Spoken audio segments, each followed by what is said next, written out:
푸틴 대통령이 전 세계를 상대로 두 가지 협박을 하고 나섰습니다.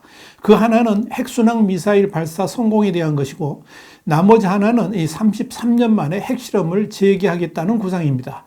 그러면서 푸틴은 제정신이라면 러시아에 도전 못한다라고 엄포까지 났습니다.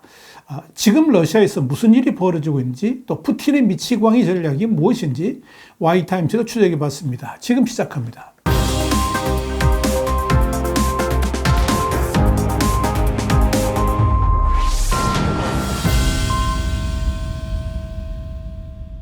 로이터 통신은 현지 시간으로 9일 러시아 국가두마가 성명을 통해서 하원국제문제위원회가 핵실험 금지 조약 비준 철회에 대한 연구를 시행해서 오는 18일까지 마쳐야 된다 이렇게 밝혔다. 그러면서 바체슬라프 블로딘 두마 의장은 의회 관계자들과 회의를 갖고 비준 철회는 국익과 관련된 것이라 그러면서 빠른 검토를 촉구했다 이렇게 보도했습니다. 이런 러시아 국가두마의 성명은 이 푸틴 대통령이 지난 5일 신형 핵추진 순항 미사일 브레베스테닉 발사 시험에 성공했다고 밝히면서 러시아가 포괄적 핵실험 금지 조약 그러니까 CTBT 비준을 처리하고 1990년 이후 33년 만에 핵실험을 재개할 수도 있다 하는 것을 시사한 그런 조치라고 볼 수 있겠습니다.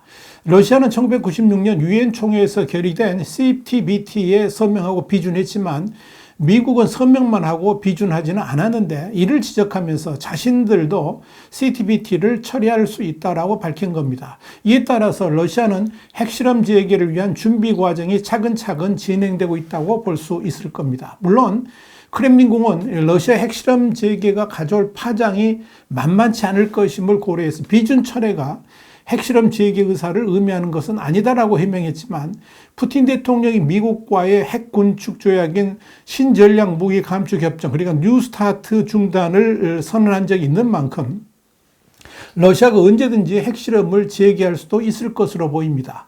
실제로 푸틴이 언제 핵실험을 재개할지는 밝히지 않았지만 앞서 뉴욕타임즈는 위성 사진을 근거로 해서 러시아가 최근 북극의 노바야 제물야 이 핵실험장에서 브레베스테닉 발사 실험을 했거나 준비하고 있을 가능성이 있다라고 보도한 바 있습니다. 눈여겨볼 것은 최근 들어서 푸틴의 핵 위협 발언의 빈도와 강도가 갈수록 높아지고 있다는 점입니다.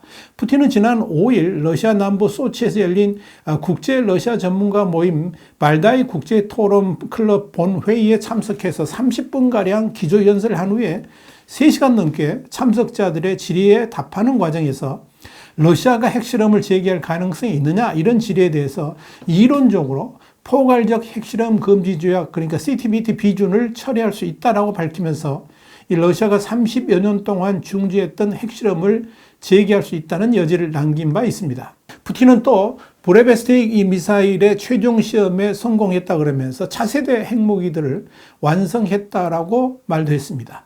러시아 주장이 맞는다면 미국과 동맹국의 기존 방공 시스템에 치명적인 타격을 줄 게임 체인저 무기가 될 수 있다는 관측이 나옵니다. 브레베스테닉 미사일은 이 소형 원자로를 탑재한 핵추진 미사일이기 때문에 수개월간 수십만 킬로미터를 날아다니다가 방공망의 사각지대 또 사각시간대를 노려서 기습 공격을 할 수가 있습니다. 바닷속을 수개월 동안 돌아다니다가 적 항공모함이나 작전 항구 기지를 공격하는 러시아의 핵추진 무인 잠수함인 이 포세이돈의 하늘 버전이다 이렇게 보시면 됩니다. 사정거리가 사실상 무제한이고 수십만 킬로미터의 거리를 아음속 그러니까 음속보다 조금 느린 속도로 날아갈 수 있고요.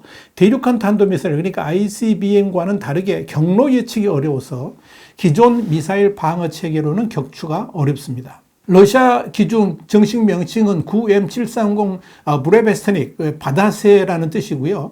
이 북대西洋 조약기구 그러니까 나토는 이 미사일을 SSC-X9 스카이폴로 부르고 있습니다. 현재까지 미국을 포함해서 핵추진 순항 미사일을 보유한 나라는 없는 것으로 알려졌습니다. 푸틴은 또한 러시아에서의 ICBM 사르마트도 완성 단계라고 말했습니다. 사르마트에는 최대 15개의 핵탄두를 탑재할 수 있는데 이 사정거리가 전 세계 ICBM 가운데 가장 긴 18,000km입니다. 푸틴은 그러면서 이로써 러시아가 첨단 핵무기 분야에서 또 하나의 업적을 세웠다 그러면서 제정신이라면 누구도 러시아에 감히 도전 못할 것이다 이런 말도 했습니다.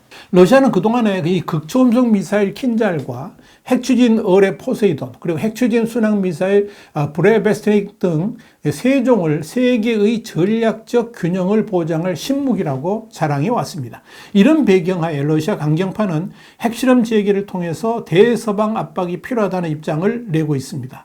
이와 관련해서 군사 전문가인 알렉세이 레온코프는 뉴스 RU에 브레베스트닉은 두려워해야 될 보복무기라 그러면서 전쟁에서 양측이 이미 핵 공격을 주고받은 이후에 남아있는 적의 G센터 벙커 등의 마무리 공격을 하는 그때에 이 바로 브레베스트닉이 사용될 수 있다라고 전망했습니다.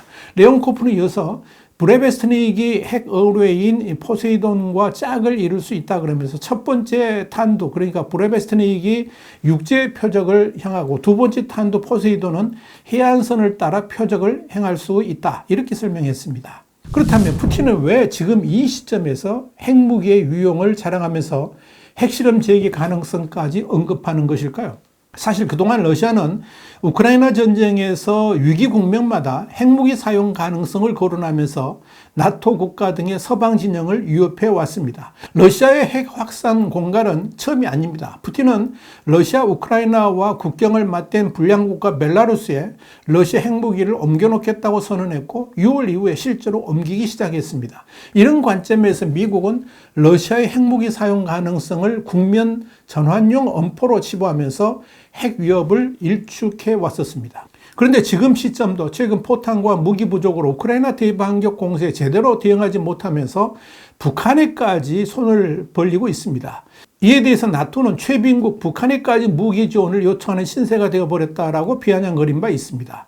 이는 푸틴에게는 상당히 치욕적입니다. 북한에게까지 무기를 지원받는 처지라는 궁색한 상황에서 또다시 푸틴 자신의 체면을 되살리기 위해서 사실상 과잉 과시를 하고 있다고 보면 될 겁니다. 한없이 약해 보이는 러시아의 모습을 감추기 위해서 거대한 몸짓의 그림자로 포장하고 있다 하는 의미입니다. 이런 푸틴의 핵실험 재개 및 핵무기 사용 가능성 발언에 대해서 전문가들은 푸틴의 미치광이 전략이다, 매드맨 전략이다, 이렇게 해석을 합니다.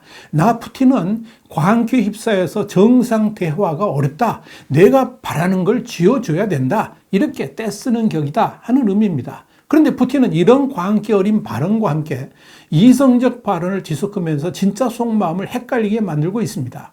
지난주에도 핵무기란 국가 존립을 위협당할 때 방어적으로만 쓴다, 이런 핵 독트린을 바꿀 뜻이 없다고 그랬습니다. 그래 놓고도 또다시 핵무기를 말하고 핵실험 가능성을 설파합니다. 이게 바로 미치광이 전략이라는 겁니다. 이런 점에서 전 세계는 푸틴의 위험천만한 발언을 당분간 지켜볼 수밖에 없는 상황에 이르렀다고 할 수 있을 것입니다. 그렇다면 러시아는 진짜 핵실험을 할 수 있을까요?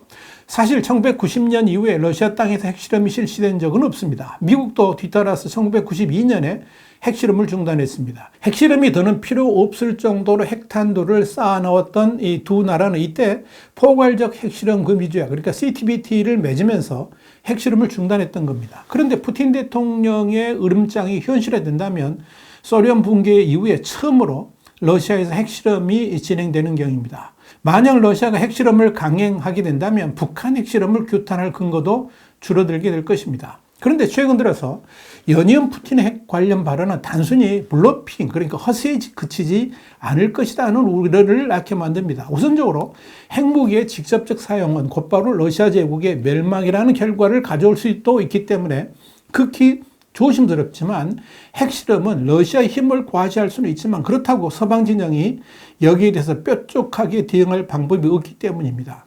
또한 우크라이나 전쟁이 교착 상태에 접어들면서 러시아 내부에서도 핵실험 재개가 필요하다는 여론이 높아지고 있어서 이 푸틴이 국내 여론의 진정을 위해서라도 핵실험 카드를 꺼내들 수 있을 것으로 예상됩니다. 지난 2일에도 영국의 더 타임스는 러시아 국영방송 RT의 보도국장이자 친정권 선동가인 마가리타 시모니안이 러시아가 서방에 최후 통첩을 보내기 위해 시베리아에서 핵무기를 실험해야 된다라고 주장했다, 이렇게 보도한 바 있습니다. 미국의 미들베리 국제학연구소의 제프리 루이스 교수도 러시아는 우크라이나 전쟁에서 유리한 고지를 확보하기 위한 수단으로 핵 위협을 사용하고 있다 그러면서 이 우크라이나를 점령하기 위해서 가능한 모든 것을 인질로 잡으려는 중이다, 이렇게 설명했습니다.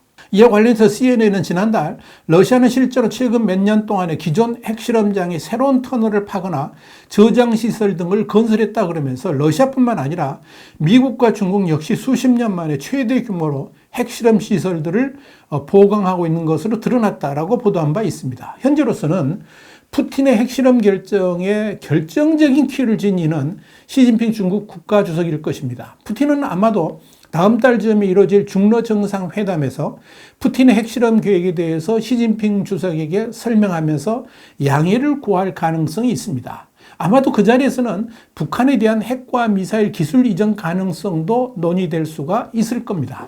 만약 시진핑 주석이 러시아 핵실험을 용인한다면 푸틴은 당당하게 핵실험을 제기하게 될 겁니다. 그 경우에 1996년 마지막 핵실험을 한 중국 역시 핵실험 재개를 검토할 수도 있을 겁니다. 그러나 시진핑 주석이 러시아 핵무기 사용을 절대적으로 반대하고 있는 상황에서 러시아 핵실험을 용인해 줄 가능성은 낮아 보입니다. 그렇다면 러시아의 핵 관련 발언은 또 한 번의 블러핑으로 그칠 것이다. 이렇게 예상되는 것입니다. 와이타임 정세 분석이었습니다. 감사합니다.